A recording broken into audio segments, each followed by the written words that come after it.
Quick trigger warning, I'm going to be talking about things like blood, reproductive organs, and miscarriage. If these topics make you feel uncomfortable, feel free to keep scrolling. My name is Jessica, and this is part 8 of my endometrial cancer journey.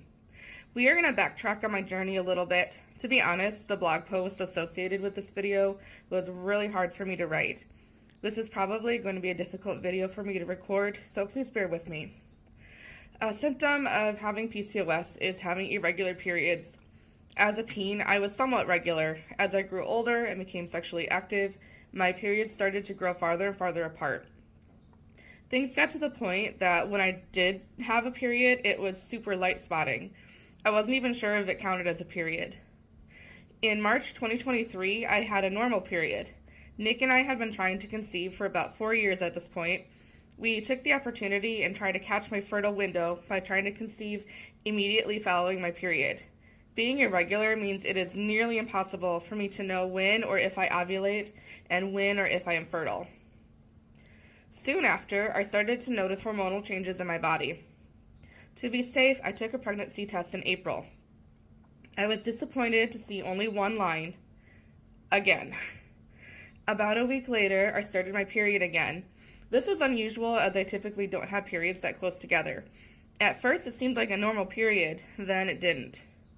On Monday, I started to feel really nauseous, especially while trying to work with a client. I felt so sick that after a session, I canceled the rest of the day and went home. On Thursday, I was sitting on the couch and I felt a blood clot. It went straight through my pad, my underwear, and my pants onto the couch. I went to the bathroom and I sat on the toilet. I have had heavy periods before and have had plenty of blood clots. I have never seen clots like the ones that came out of me this time. They were absolutely huge. Along with the blood clots came something that caused alarm. Some of the fleshy material came out. It was a lighter pink color and it looked like a raw piece of meat. I panicked and I started Googling. At the time, we didn't have health insurance, so the only doctor I felt like I could consult was Google. I typed in the description of what came out of me, and Google led me to believe I had an early miscarriage, or a chemical miscarriage. I was super confused because my pregnancy test was negative. I wondered if maybe I took the test too early. To be sure nothing else was wrong, I decided to reach out to my doctor through the online app. There was a lot of back and forth between me and the nurse. She confirmed that I took the test too early, but also tried to tell me I wasn't pregnant. But if I took the test too early, how could she be so sure?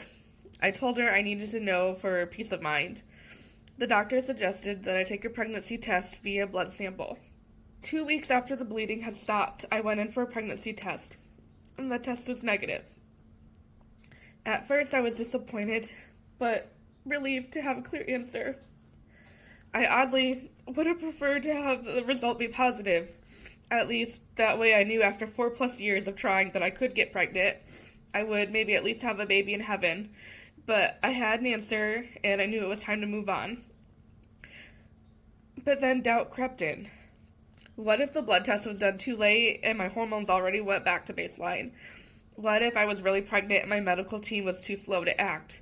Then I would reason, no, I have PCOS. It was probably just a lot of buildup of not having a regular period. The blood test confirmed there was no pregnancy. I went back and forth like this for a long time. I still have this argument in my head frequently. To me, life is valuable. If there was a life inside me, I need to grieve that life's existence. But if there was no pregnancy, I felt silly grieving something that didn't exist. To help with the grieving process, Nick and I decided to name our miscarried baby. We chose to name her Talia Kay. Picking a name still didn't help me. I still went back and forth in my mind to the point that I was driving myself crazy. Picking a name may have made things worse. In 2025, about 2 years later, I got my diagnosis of endometrial cancer. Now that I know I have cancer, I have so many more questions. What if what we thought was a miscarriage was the start of my cancer symptoms? What if we did have a miscarriage? Hi, Maya. What if we did have a miscarriage and the cells left over caused the cancer? What if I had cancer and that caused a miscarriage?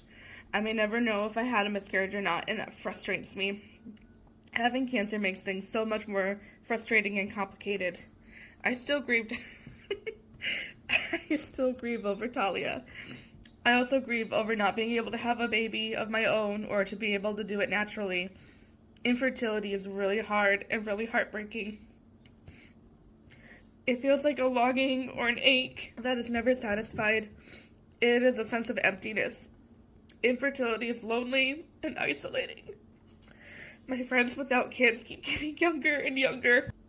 Meanwhile, I'm getting older. It's hard to engage in conversation with adults my age because I don't have kids, and I can't share the same experiences and stories with my peers. Even if I didn't actually have a miscarriage, I know what it feels like to have one because I believe I did.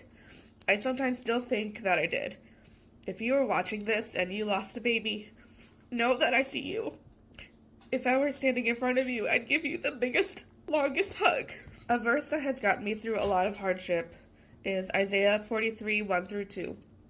But now, thus says the Lord, He who created you, O Jacob, He who formed you, O Israel. Fear not, for I have redeemed you. I have called you by name, you are mine. When you pass through the waters, I will be with you, and through the rivers, they shall not overwhelm you. When you walk through fire, you shall not be burned, and the flame shall not consume you. This verse reminds me that bad things are going to happen. There is infertility, miscarriage, and cancer. When I go through the bad, I am not alone. I hope you can find comfort that you are not alone. There is a God who wants to hold your hand and walk through the fire and through the waters with you. I am still figuring out what grieving Talia looks like, but we are also excited for the next step on our journey as we continue to try to have a family. My sister-in-law set up a GoFundMe in the description if you'd like to help. You can also check out my blog, thepeachribbоnclub.com, to read more of my story. Please follow and share with anyone who may need encouragement or just to be seen. I will see you next time.